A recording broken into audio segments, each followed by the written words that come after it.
Student, स्वागत है आपका अपने यूट्यूब चैनल एपेक्स लर्नर पर। आज हम लोग अपने मैथ की जो क्लास कर रहे थे, है ना, हमने पहला क्लास किया था, उसमें थ्योरी पढ़े थे। आज ही जो थ्योरी पढ़े हैं जिस चैप्टर का, है ना, उसका जो एक्सरसाइज आपका क्या था 1.1 था।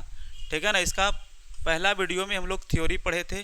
ठीक है, और इसी के पार्ट को हम लोग क्या करते हैं, थोड़ा सा आगे बढ़ाते हैं और एक्सरसाइज 1.1 में जितने सारे क्वेश्चन हैं सबको हम लोग आराम से, है ना, क्या करेंगे, सॉल्व करने का काम करेंगे, है ना, और एकदम आराम से सॉल्व करेंगे ताकि आप लोग को भी क्या हो, समझ में आए। ठीक है, तो जो कैलकुलेशन है उस पर आप विशेष ध्यान दीजिएगा, कैसे कैसे कैलकुलेशन होता है। आगे बढ़ते हैं। ठीक है, तो यहाँ पर देखिए दिया गया आगे, है ना, आपका बुक का पिक्चर लगा हुआ, हम बताए थे यही बुक है जिससे एग्जाम में क्या था आपका क्वेश्चन आता है। और ये जो बुक है आपका NCERT, है ना, मैथ की क्या है, ये बुक है। और इसी बुक को हम लोग पूरा पढ़ने वाले हैं, है ना। ये अच्छा खासा समय लगेगा इस बुक को पढ़ने में, लेकिन हाँ, हम लोग कंटिन्यूसली लगातार एकदम पढ़ते रहेंगे तो बहुत जल्द ही क्या होगा, समाप्त हो जाएगा।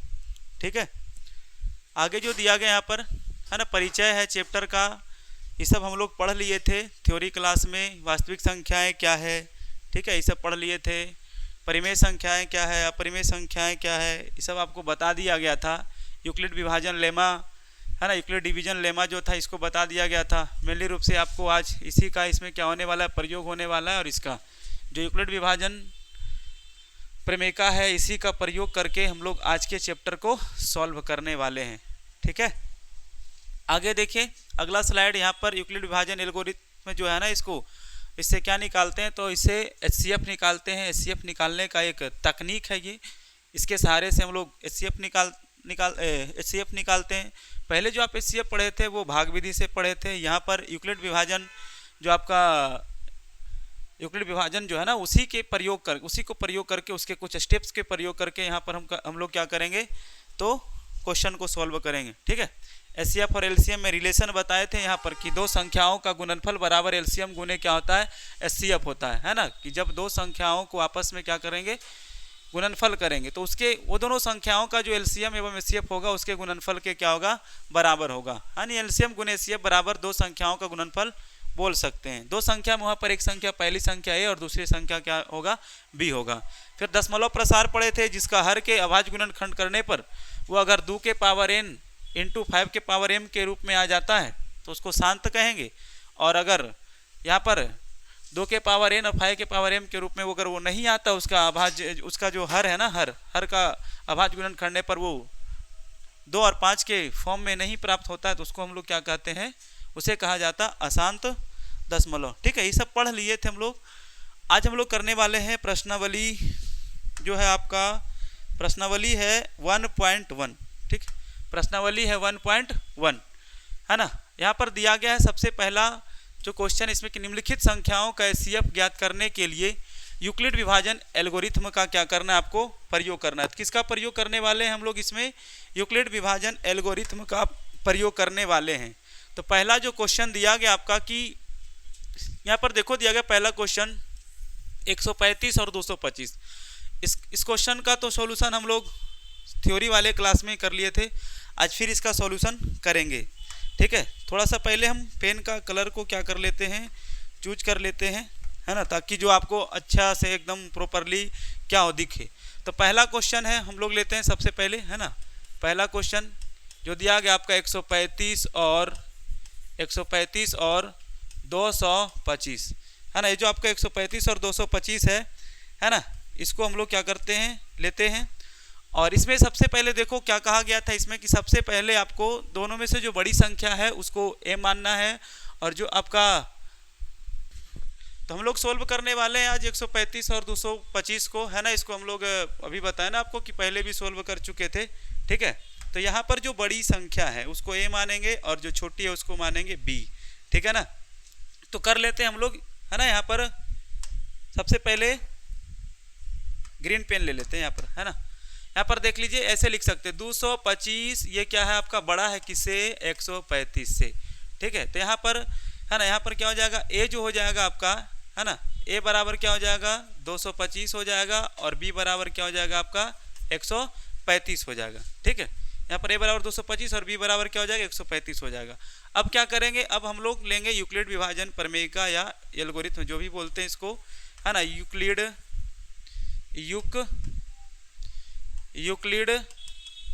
विभाजन प्रमेयिका, यूक्लिड विभाजन प्रमेयिका से। तो यूक्लिड विभाजन प्रमेयिका क्या है, यूक्लिड विभाजन प्रमेयिका है a बराबर बी क्यू प्लस आर। ठीक है, और आपको बताए थे जहाँ जो r है ना, r वो 0 के बराबर होगा या 0 से बड़ा होगा, लेकिन भाजक से क्या होगा, छोटा होगा। ठीक है, इस क्वेश्चन को हम लोग पहले सोल्व किए थे, आज फिर से ये चैप्टर में आ गया तो इसको क्या करना है आपको, है ना, सोल्व करना है। तो a बराबर बी क्यू प्लस आर। ठीक है, और जो r रिमाइंडर शेषफल होगा, है ना, वो 0 के बराबर होगा या 0 से क्या होगा, बड़ा होगा, लेकिन भाजक से क्या होगा, छोटा होगा। भाजक से क्या होगा आपका, छोटा होगा। ठीक है, अब यहाँ पर इसको क्या करने वाले हम लोग, सोल्व करने वाले। पहले अलग से इसको क्या कर लेते हैं, लिख लेते हैं, है ना, अलग से इसको पहले हम लोग लिख लेते हैं और देखते हैं क्या इसका आता है। जैसे यहाँ पर क्या था आपका, यहाँ पर था 225 और 135, है ना, तो 135 से क्या करेंगे, भाग लगाएंगे किसको, 225 को। ठीक है, कितना बार में लगेगा, 2 बार में तो ज़्यादा हो जाता है, 13 दूनी 26, है ना, 22 ही है यहाँ पर, एक बार में लगाएंगे 135 आएगा। 5 में से 5 जाएगा तो क्या हो जाएगा आपका 0, और फिर यहाँ बच गया आपका 12 में से 3 जाएगा तो हो जाएगा 9। ठीक है, और यहाँ पर क्या होगा, कट जाएगा ये 1 से 1, क्योंकि एक उधर चल गया था ना कैरी होकर के। आगे देखिए यहाँ पर दिया गया है आपका 90 बचा। तो पढ़े थे हम लोग जब थ्योरी पढ़ रहे थे, जो शेषफल बचता है उसी को क्या करते हैं हम लोग, भाजक मान लेते हैं। शेषफल को ही क्या करते हैं, भाजक मान लेते हैं। तो शेषफल यहाँ बचा 90 को क्या कर लेंगे, भाजक मान लेंगे। ठीक, और जो आपका भाजक था वो यहाँ पर आकर के क्या हो जाएगा, भाज्य बन जाएगा 135। अब 2 बार में लगाते हैं तो 180 होता है, फिर आपको कितना बार में लगाना पड़ेगा, एक ही बार में लगाना पड़ेगा, है ना। 90 हो जाएगा 5, 13 में से हो जाएगा तो क्या होगा 4, और यहाँ पर फिर से जो शेषफल बचा रिमाइंडर उसको क्या करना है, भाजक मान लेना है। और जो आपका यहाँ पर भाजक था वो भाज हो जाएगा, तो 45 दूना 90, शेषफल क्या हो गया 0। और थ्योरी में भी पढ़े थे कि जब तक आपका शेषफल 0 नहीं आ जाता तब तक हमको क्या करना है ना, चलते रहना, आगे बढ़ते रहना है। लेकिन यहाँ पर रिमाइंडर 0 आ गया तो हम आगे नहीं जाएंगे, यह प्रक्रिया आगे नहीं बढ़ेगी। और जो लास्ट डिवाइजर होता है, जो लास्ट डिवाइजर होता है वही हमारा क्या होता है, एचसीएफ होता है। मतलब जो लास्ट भाजक होता है, अंतिम भाजक होता है, वही हमारा क्या होता है, एचसीएफ होता है। तो यहाँ पर एचसीएफ क्या हो जाएगा आपका 45 हो जाएगा। बस इसी को क्या कर देंगे हम लोग, यहाँ पर सजा करके लिख देंगे। ए के जगह पर क्या लिखेंगे, आपको ये भी बताए थे, है ना, कि ये ए है, ये बी है, ये क्यू है, और यहाँ पर जो लास्ट में बच रहा है ना, इसको क्या बोलते हैं हम लोग, आर बोलते हैं।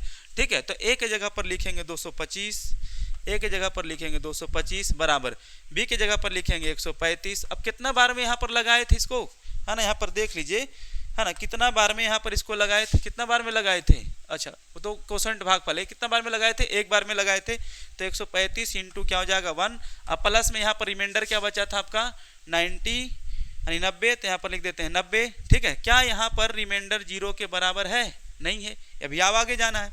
अब यहाँ पर जो आपका रिमाइंडर बचा वो क्या बन जाएगा, आपका भाजक बन जाएगा, है ना। अब उसी से आपको क्या करना है, भाग लगाना है, और जो यहाँ पर आपका भाजक था वो भाज हो जाएगा। तो 135 अब यहाँ पर चलाएगा, 135 यहाँ पर चलाएगा, और हो जाएगा 90 इंटू हो जाएगा आपको कितना बार में, अब 90 से कितना बार में लगाए, 1 बार में ही तो लगाए यहाँ पर, है ना, एक बार में लगाए 1। अब प्लस में यहाँ पर आपका रिमाइंडर क्या बचा 45, तो यहाँ पर लिख दो 45, है ना, 45। यहाँ पर भी रिमाइंडर 45 बचा, नहीं यहाँ पर r is not equal to 0 है। अभी प्रोसेस क्या होगा, अभी प्रोसेस जो है ना अभी और आगे जाएगा। अब देखो यहाँ पर जो आपका भाजक था वो भाज्य बनेगा, जो शेषफल आया है वो क्या बन जाएगा, आपका जो शेषफल आया वो भाजक बन जाएगा। अब कितना बार में लगाएंगे, 2 बार में लगाएंगे, तो रिमाइंडर क्या हो जाएगा 0। अब यह प्रक्रिया क्या होगी, आगे नहीं जाएगी। अब यह प्रक्रिया आगे नहीं जाएगी, है ना, तो इसका पूछेगा हमसे कि इसका एचसीएफ क्या आया, है ना, एचसीएफ ही तो निकाल रहे थे हम लोग, है ना, यूक्लिड विभाजन एल्गोरिथ्म का प्रयोग करके पूछेगा एचसीएफ क्या आएगा, है ना। तो इसका जो एचसीएफ आएगा, है ना, एचसीएफ क्या हो जाएगा, जो लास्ट डिवाइजर है, लास्ट डिवाइजर मतलब ये ही है आपका अंतिम भाजक, यही क्या है एचसीएफ है। तो हम लोग इसीलिए लिखेंगे, इसीलिए एचसीएफ किसका किसका निकाल रहे थे, 135 और 225 का, 135 एंड 225 का कितना आ जाएगा 45, यही क्या होगा, आंसर होगा। ठीक है, तो उम्मीद करते हैं ये क्वेश्चन आपको जो है समझ में आया होगा। चलते हैं हम लोग अब नेक्स्ट क्वेश्चन इसी का पहला का जो दूसरा नंबर क्वेश्चन है 196 है 38 है ना, 38,000 क्या है 220 है ना, 38,220 है, 196 और 38,220 है। आगे देख लेते हैं है ना, हम लोग पेज ऐड कर लेते हैं यहाँ पर। ठीक है, पेज ऐड कर लेते हैं। क्वेश्चन जो था क्वेश्चन नंबर पहला का ही क्या है, दूसरा है। क्वेश्चन नंबर पहला का ही दूसरा क्वेश्चन है, पहला का ही दूसरा क्वेश्चन है। तो कौन सा क्वेश्चन है देखिए यहाँ पर 196 और 38,220 लिख लीजिए यहाँ पर 196 और 38,220 है। 196 और क्या आपका 38,220 है। ठीक है, अब यहाँ पर बड़ा कौन है, तो यहाँ पर ऐसे लिख सकते हैं 38,220 जो है आपका बड़ा है किससे, 196 से। तो ए हो जाएगा आपका 38,220। ठीक है, और बी हो जाएगा आपका 196। बी क्या हो जाएगा 196। ठीक है, अब क्या करेंगे यहाँ पर यूक्लिड विभाजन प्रमेयिका लगाएंगे है ना, तब यूक्लिड विभाजन एल्गोरिथम से, या आप इसको प्रमेयिका से भी लिख सकते हैं, यूक्लिड विभाजन एल्गोरिथम से। ठीक है, तो यूक्लिड विभाजन एल्गोरिथम क्या है, a बराबर बी क्यू प्लस आर, और जहाँ जो r होगा, जो रिमाइंडर होगा, या तो 0 के बराबर होगा या 0 से बड़ा होगा, लेकिन भाजक से क्या होगा, छोटा होगा। भाजक से क्या होगा, छोटा होगा। ठीक है, अब जो दिया गया है उसको पहले इधर है ना हम लोग साइड में रफ में कर लेते हैं, उसके बाद यहाँ पर सजा के लिख देंगे। तो दिया गया आपको 196 से करना है किसको, 38,220 को डिवाइड करो। कितना बार में लगेगा यहाँ पर 196, 19 दूनी 38, ज़्यादा हो जाते हैं, एक बार में लगाइए तो है ना, एक बार में लगाते हैं तो हो जाएगा 196। फिर 12 में से 6 जाएगा तो क्या होगा, 6 बचेगा। फिर यहाँ पर आपका हो गया 7। ठीक है, 7 तो 17 में से हो जाएगा तो 8 बचेगा। फिर यहाँ पर 2 हो गया, 2 में से 1 जाएगा तो 1 बचेगा। ठीक है ना, अब यहाँ से आपको एक डिजिट क्या करना है, लिख लेना है। अब कितना बार में लगाएंगे, 19 सत्ते 33 से 19 अट्ठी 52 से 19 नमा 11 से होता है, 9 बार में लगा लो है ना, क्योंकि 19 190 हो जाएगा। तो 196 गुने क्या कर लो, 9 कर लो। 6 नमा 54 के 4 5 हो जाएगा यहाँ पर। ठीक है, 9 नमा 81 81 और 5 हो जाएगा आपका 86 86 का हो जाएगा यहाँ पर 8, और 1 नमा 9 9 8 क्या हो जाता है 17 हो जाता है। यानी कितना आ जाएगा, 9 बार में लगाएंगे तो 9 बार में लगाएंगे तो 17 64 आ जाएगा। 12 में 4 जाएगा तो क्या हो जाएगा 8 हो जाएगा। 12 में 4 जाएगा तो 8 हो जाएगा। फिर यहाँ पर देख लीजिए है ना, फिर यहाँ पर बच जाएगा 5 ना, तो 15 में 6 जाएगा तो 9 हो जाएगा। 15 में 6 जाएगा तो क्या हो जाएगा 9 हो जाएगा। बाकी ये सब तो कैंसिल हो जाएगा। फिर क्या हो जाएगा यहाँ पर 0 उतरेगा। क्या उतरेगा, 0 उतरेगा। ठीक है, अब क्या करते हैं है ना, 5 बार में लगा लेते हैं। तो 196 इंटू 5, 196 इंटू 5 6 बचे क्या हो जाएगा 30, यहाँ पर आ जाएगा आपका 3, और 19 बचे होते हैं 95, और 95 3 क्या हो जाएगा 98 है ना। मतलब कि ये 5 बार में जो है ना आपका क्या हो जाता है 980 कैंसिल हो जाता है। यहाँ पर रिमाइंडर कितना आ जाता है 0 आ जाता है। रिमाइंडर कितना आ जाता है 0 आ जाता है। अब इसी को क्या कर दो, लिख लो। और आपको पता है ना यहाँ पर जो आपका ये सब पता होगा। ठीक है, यहाँ पर जो है आपका कि कौन ए है, कौन आपका बी है। ठीक है, यहाँ पर देख लीजिए, जैसे ये आपका क्या हो जाता है ना, ये दिख नहीं रहा होगा, कलर ले लेते हैं थोड़ा सा ग्रीन वाला है ना। ये आपका क्या हो जाएगा ए हो जाएगा।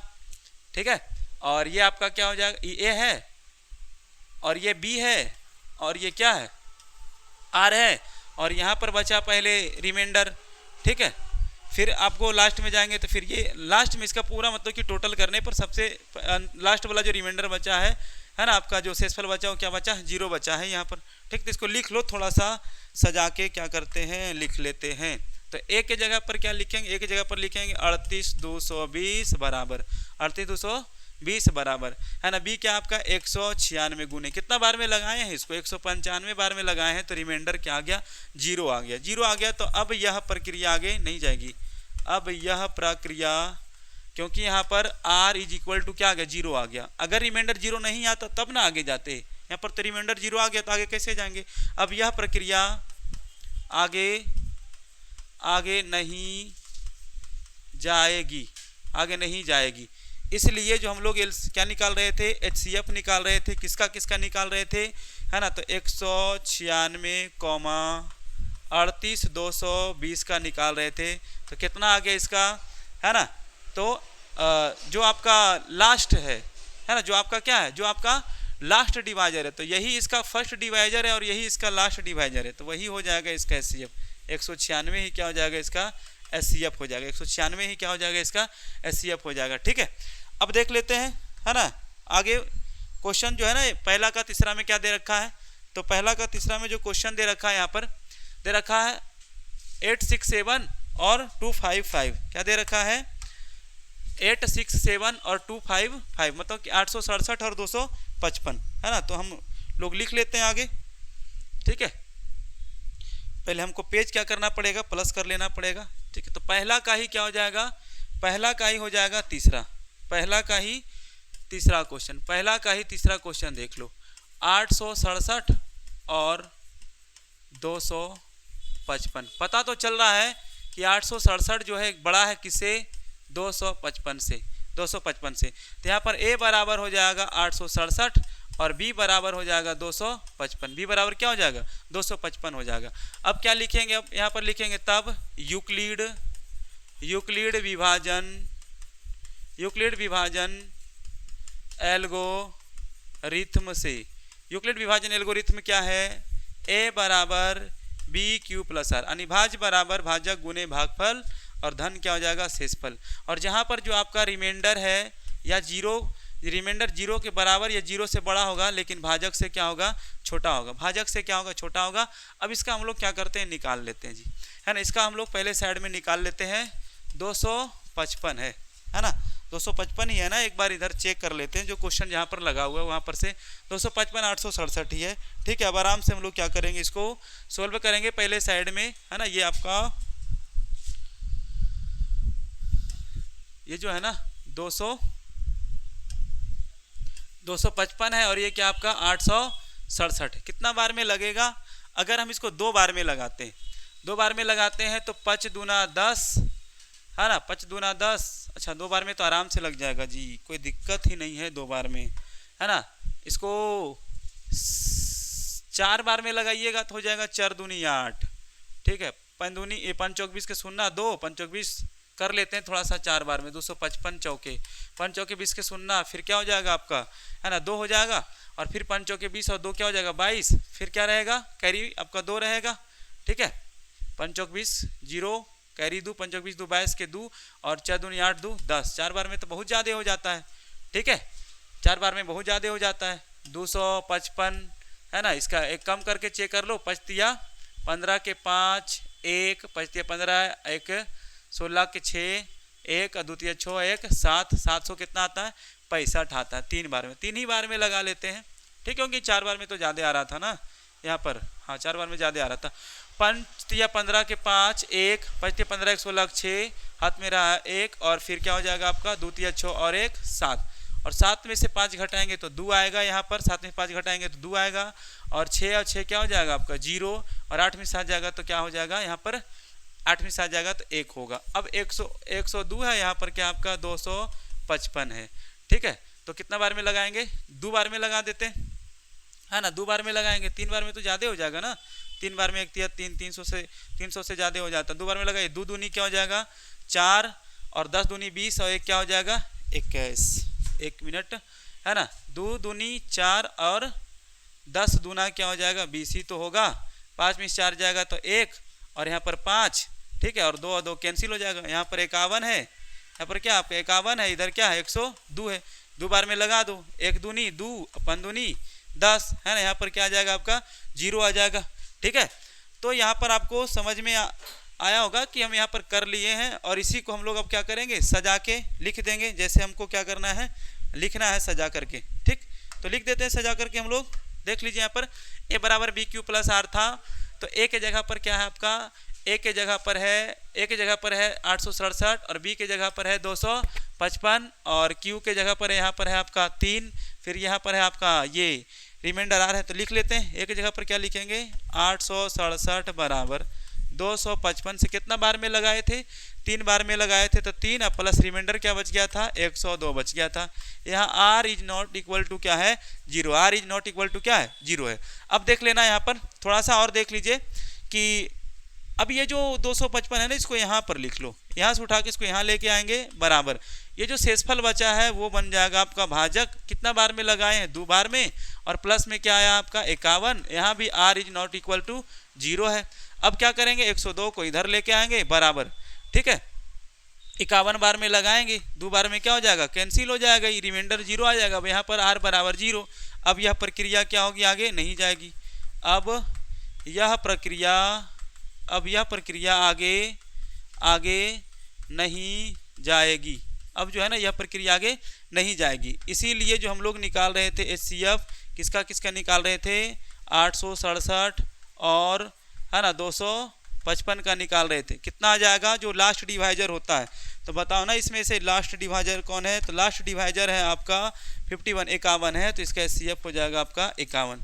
यही क्या है इस क्वेश्चन का आंसर होगा, ठीक है ना। तो आप लोग को समझ में आ रहा होगा, उम्मीद करते हैं, है ना। आगे देख लेते हैं हम लोग जो नेक्स्ट में हमारा क्वेश्चन लगा हुआ है। हाँ ये देखो, आपको इसको करा है कि दर्शाना है, इसको दर्शाइए कि, है ना, बहुत अच्छा क्वेश्चन है ये वाला जी, है ना। दर्शाइए कि कोई भी धनात्मक विषम पूर्णांक 6q+1 6q+3 या 6q+5 के रूप का होता है, जहाँ q क्या है कोई पूर्णांक है, जहाँ पर q क्या है कोई पूर्णांक है। तो सबसे पहले ये जो लिखा गया है ना यहाँ पर 6q+1 जो लिखा गया है ना, क्या इसको हम बोल सकते हैं bq प्लस क्या है r है ना। बोल सकते हैं कि b का वैल्यू यहाँ पर 6 है ना, ऐसे तो बोल सकते हैं ना। 1 मिनट रुक जाओ, ठीक है।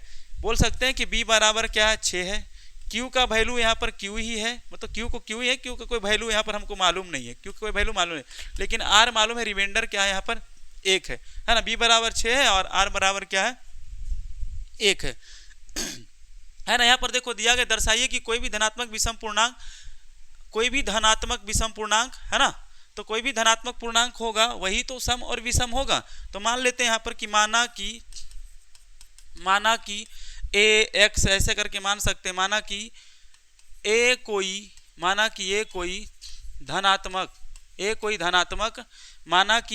धनात्मक पूर्णांक है, क्या है पूर्णांक है, जहां b बराबर क्या, अभी तो आपको बताया है ना, b बराबर क्या है, b बराबर 6 है, b बराबर क्या है 6 है ना। तब यूक्लिड विभाजन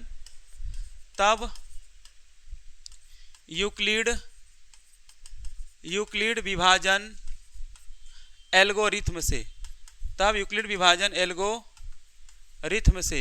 और जो आपका यूक्लिड विभाजन एल्गोरिथम है क्या होता है बताओ, a बराबर bq+r होता है। इसका भी क्या है कंडीशन है, शर्त यह है कि जो यहाँ r होना चाहिए, जो शेषफल होता है, शेषफल जो होता है वो 0 के बराबर या 0 से बड़ा होता है, लेकिन भाजक से क्या होता है छोटा होता है, ठीक है ना।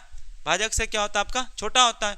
तो यहाँ पर a बराबर निकालेंगे तो a बराबर b की जगह पर आपको क्या रखना पड़ेगा, b की जगह पर रखना पड़ेगा 6q, ठीक है, और r को भी r ही रखो, और यहाँ पर जो है ना r का आपको क्या करना है, यहाँ से संभावित मान निकाल लेना है। तो r का जो मान होगा आप क्या जानते हैं, r का जो मान होगा शेषफल का मान भाजक से क्या होता है छोटा होता है।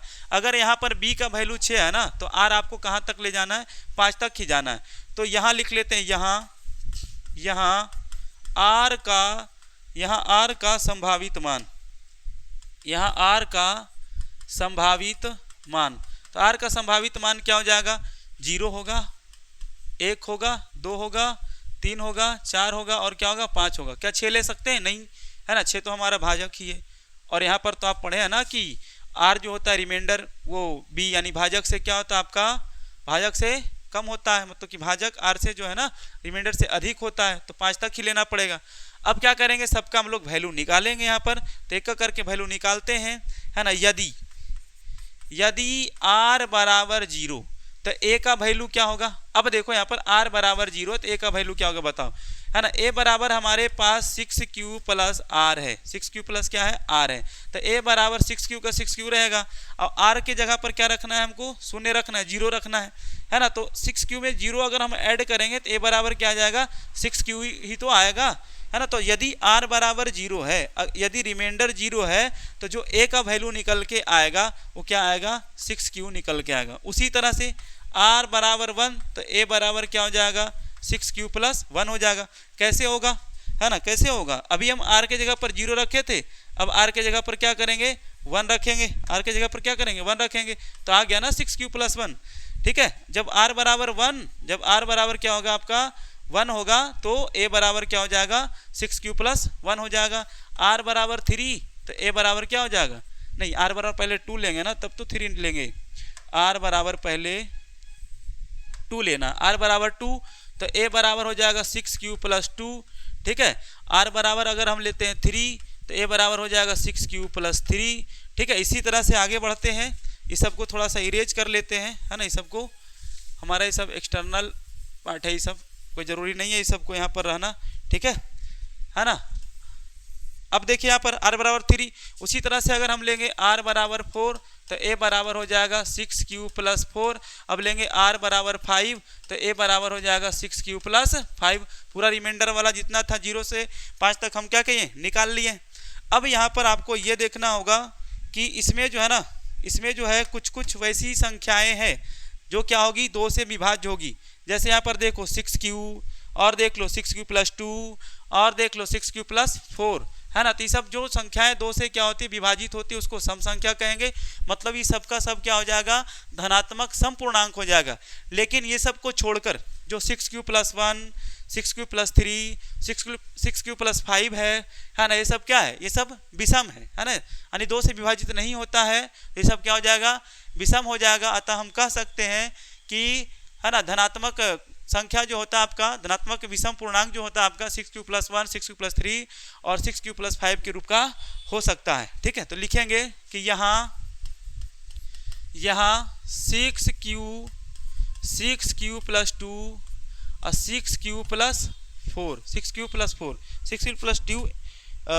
6q + 2 एवं कर लेते हैं यहाँ पर, है ना। एवं क्या लिख लेते हैं, एवं 6q + 4। ठीक है, 6q + 2 और एवं 6q + 4 किससे विभाज्य है, ये 2 से विभाज्य है, 2 से विभाज्य है, 2 से विभाज्य है। अर्थात यह सम संख्या है, अर्थात यह है ना सम संख्या, मतलब कि आपका धनात्मक सम पूर्णांक है। अर्थात यह धनात्मक सम क्या है पूर्णांक है, धनात्मक सम पूर्णांक है। ठीक है, लेकिन यहाँ पर लिखते हैं लेकिन कौन कौन, लेकिन 6q + 1, लेकिन 6q + 1, 6q + 3 और एवं 6q + 5 2 से विभाज्य नहीं है, 2 से विभाज्य नहीं है। अर्थात यह एक धनात्मक विषम पूर्णांक है। अतः यह एक धनात्मक विषम पूर्णांक है। ये आपका है ना, यहाँ पर ये बता रहा है कि कोई भी जो धनात्मक विषम पूर्णांक होता है 6q + 1, 6q + 3 या 6q + 5 के रूप का होता है। ठीक है, तो ये जो अभी यहाँ पर हम लोग इसको दर्शाए हैं 6q + 1, 6q + 3, 6q + 5 को, ये आपको क्या समझ में आया। ठीक है ना। उम्मीद करते हैं जो है ना आपको अच्छी तरीके से समझ में आया होगा, क्योंकि बहुत ही आसान इसका एनालिसिस किया गया है।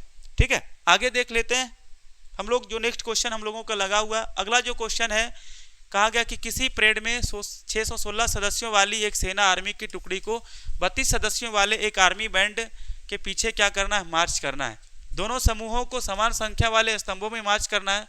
तो उन स्तंभों की अधिकतम संख्या क्या है जिसमें वे मार्च कर सकते हैं। यहाँ पर देखो अधिकतम संख्या पूछा गया है, तो अधिकतम संख्या जब पूछे तो आपको क्या निकालना है, आपको निकालना है HCF, यानी कि निकालना है मासा। और यहाँ पर जो इस चैप्टर में हम लोग मासा निकालते हैं, ये भाग विधि से नहीं निकालते हैं, यहाँ पर यूक्लिड विभाजन तकनीक का प्रयोग करके क्या करते हैं, निकालते हैं, है ना। तो यहाँ पर जो बड़ा है ना उसको क्या करेंगे, A मान लेंगे, जो छोटा उसको B मान लेंगे। तो यहाँ पर है आपका, है ना, सॉल्यूशन में देख लेते हैं, सॉल्यूशन में इसका। ठीक है, सॉल्यूशन क्या हो जाएगा, थोड़ा सा कलर को चेंज कर लेते हैं, वाइट ले लेते हैं, है ना। यहाँ पर 616 जो है क्या है, बड़ा है किससे, 616 बड़ा है 32 से। तो यहाँ पर A बराबर हो जाएगा आपका 616 और B बराबर हो जाएगा 32। A बराबर हो जाएगा 616 और B बराबर हो जाएगा 32। अब क्या लिखेंगे, है ना, तब यूक्लिड विभाजन एल्गोरिथ्म से, तो यूक्लिड विभाजन एल्गोरिथ्म क्या कहता है ना, ए बराबर बी क्यू प्लस आर। ठीक है, जहां जो आर होगा 0 के बराबर या बड़ा लेकिन भाजक से क्या होगा, छोटा होगा। जहां जो आर होगा है ना वो 0 के बराबर या बड़ा है लेकिन भाजक से क्या होगा, छोटा होगा। ठीक है, अब हम लोग यहाँ पर पहले निकाल लेते हैं, है ना, 32 616। तो 32 का करेंगे तो 32 दूनी 64 हो जाता है, एक बार में लगाएंगे 32 से कहीं 32, 11 में 2 जाएगा 9, यहाँ पर बचेगा 5, 5 में 3 जाएगा तो क्या बचेगा, 2 बचेगा। ठीक है, अब यहाँ पर हो जाएगा 6, कितना बार में कटेगा ये, इसको जो है ना 8 बार में लगा देते हैं, तो 8 दूनी 8 बार में लगा लो तो 32 8 8 दूनी 16 के 6 हाथ में रहा 1 3 8 24, 24 से क्या हो जाता है 25, है ना। 8 बार में तो नहीं लग रहा है, 8 बार में नहीं लग रहा है, अच्छा कहीं तो कुछ गलती नहीं है ना। यहाँ पर 32 616 है, 11 में से 2 32 से कहीं क्या हो जाएगा आपका 32 हो जाएगा। ठीक, तो 32 से कहीं 32, 32 दूनी होता है 64, 64 है ना, 64, तो एक बार में लगा ही दिए, 11 में 2 गया 9, यहाँ पर बचा था आपका 5 में 3 जाएगा 2, है ना। ठीक है, 6, देखते हैं आगे, 8 दूनी 16 6 हाथ में रहा 1 3 8 24 पे 256 हुआ, अभी 296 है।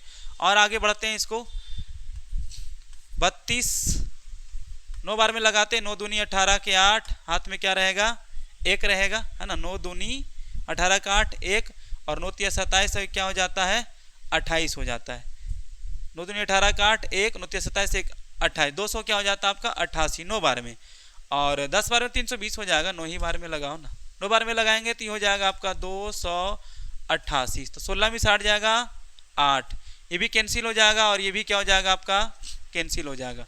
ठीक है, क्योंकि यहाँ पर 8 ही बचेगा ना, जब इधर एक कैरी चल जाएगा तो 16 में 60 जाएगा 8 और 8 8 कट जाएगा, 2 2 कट जाएगा। अब यहाँ पर बचा 8 और ये 32 यहाँ पर आएगा तो 8 चौक क्या हो जाएगा 32। ठीक है ना, तो यहाँ पर अधिकतम स्तंभों की संख्या कितना हो जाएगा आपका, है ना 8 हो जाएगा। अब इसी को क्या कर दो आप, सजा के क्या कर दो लिख दो, है ना, सजा के क्या करते हैं हम इसको लिख देते हैं, जैसे ए बराबर तो एक जगह पर लिखना पड़ेगा 616 बराबर बी है 32 गुने कितना बार में लगाए 19 बार में, रिमाइंडर क्या आया 8 आया। ठीक है, यहाँ पर r is not equal to 0, r is not equal to 0, फिर यहाँ 32 ये आगे हो जाएगा बराबर। ठीक है, 1 मिनट रुक जाओ, हाँ ठीक है ना, 32 आगे हो जाएगा और ये हो जाएगा आपका, ये जो आपका ये अंतिम जो रिमाइंडर बचा था यहाँ पर 8 था, इसको इधर करेंगे तो भाजक हो जाएगा, अंतिम रिमाइंडर जो होता है भाजक बनता है। ठीक है, और यहाँ पर कितना बार में लगाए 4 बार में, तो रिमाइंडर क्या आ गया 0, यहाँ पर r इक्वल टू क्या हो जाएगा 0 हो जाएगा। ठीक है, अब क्या करते हैं हम लोग इसको थोड़ा सा और आगे बढ़ाते हैं, थोड़ा सा और आगे बढ़ाएंगे तो इसमें देखिए क्या होगा आपका, अच्छा आगे जाएगा ही कहाँ से, जब यहाँ पर रिमाइंडर 0 आ गया तो रिमाइंडर 0 आ गया तो आगे नहीं जाएगा। अब जो आपका अंतिम डिवाइजर है, अंतिम भाजक है वही, तो इसका क्या होगा एचसीएफ होगा, तो यहाँ पर लिख दो ना कि अब यह प्रक्रिया आगे नहीं जाएगी, अब यह प्रक्रिया आगे नहीं जाएगी। तो हम लोग जो यहाँ पर निकाल रहे थे, क्या निकाल रहे थे, है ना, निकाल रहे थे एचसीएफ निकाल रहे, तो मतलब कि अधिकतम संख्या निकाल रहे थे किनका, स्तंभों की। तो इसलिए स्तंभों की अधिकतम संख्या बराबर, है ना, स्तंभों की अधिकतम संख्या बराबर क्या हो जाएगा, जो हमारा अंतिम क्या है डिवाइजर है वही तो मासा होगा 8, है ना, क्या होगा 8, यही हम लोग का क्या होगा आंसर होगा। इधर वाला पार्ट आपको नहीं लिखना है, ये सब जो होता है हमारा मैथ का कैलकुलेशन होता है, एक्सटर्नल पार्ट होता है। ठीक है ना, इस सबको क्या करेंगे सॉल्यूशन में, है ना, जब फेयर में कॉपी में नोट करेंगे तो इस सबको नहीं लिखना है। उम्मीद करते हैं ये वीडियो आपको अच्छा लगा होगा। अगर हमारे द्वारा बनाए गए ये सब जो वीडियो है आपको, जैसे मैथ वगैरह का हो गया जो जा रहा है सीरीज अभी, है ना, और इस सीरीज का नाम भी है जीरो टू हीरो। अगर आपको बिल्कुल मैथ नहीं आता है तो हमारे साथ लगातार इस सीरीज में जुड़े रहे, है ना, इतना तो ज़रूर उम्मीद से कहेंगे कि आप मैथ में परफेक्ट हो जाइएगा। ठीक है, थैंक यू।